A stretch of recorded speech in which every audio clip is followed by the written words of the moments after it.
তাছাড়া মেয়েরা বাইরে যেতে পাবে না। মা বাপ যদি অসুখে পড়ে, নিজের যদি অসুখ করে, আর হজ যদি ফরজ হয়, আর হজে যাবার মতো যার সঙ্গে বিয়ে হারাম এমন আত্মীয় থাকে, তাছাড়া মেয়েরা বাইরে যেতে পাবে না। কোরআন শরীফ থেকে একটু পড়বো, হ্যাঁ পর্দা পড়বো, পড়েন। واذكر في الكتاب مريم إذ انتبذت من أهلها مكانا شرقيا فاتخذت من دونهم حجابا। মরিয়ম তার আত্মীয়ের বাড়ির অন্তরালে গোসল করতে গেলেন, নিজেকে আবরণ এবং পর্দার মধ্যে করে নিলেন। খোলা পুকুরে মেয়েরা গোসল করতে পাবে না।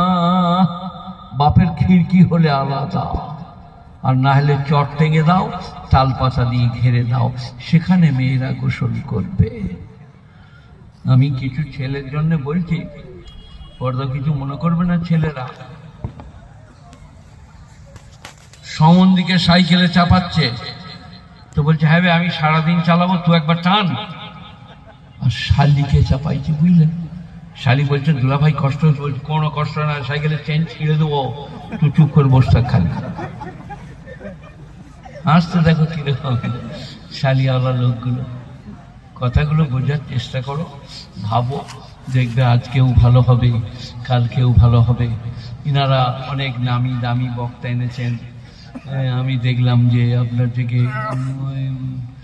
রিকশাম যদু অথট, রিকশাম যদু অথট বেদ, তো বেদ জানে অনেকজনা এসেছে, আরো অনেক সুপণ্ডিত এসেছেন। আমি বুড়ো হয়ে গেছি, আমার যা ছিল ছিল আর নাই। আমি জলসা কমিটির জন্য দোয়া করছি, গ্রামবাসীর জন্য আপনার যুগে দোয়া করছি, আমার জন্য আপনারা দোয়া করবেন।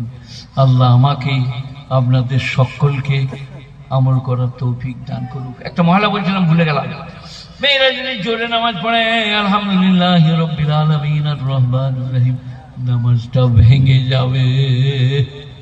মেয়েদের গলার আওয়াজ পর্দা, খালি ঘরের মেঝেই বলেছে তুই কোথায় গেছিল, তোকে যে কখন দেখ খুঁজছিল, এইটা বলতে পাবে লয় গো। কোথায় গিয়েছিলে, তোমাকে কখন থেকে খুঁজছি, তোমার কোনো লজ্জা শরম নাই? আস্তে করে, জোরে বলতে পাবে না। জোরে কথা বললে নামাজ ভেঙে যাবে। আলহামদুলিল্লাহ রাব্বিল আলামিন, নামাজ শেষ।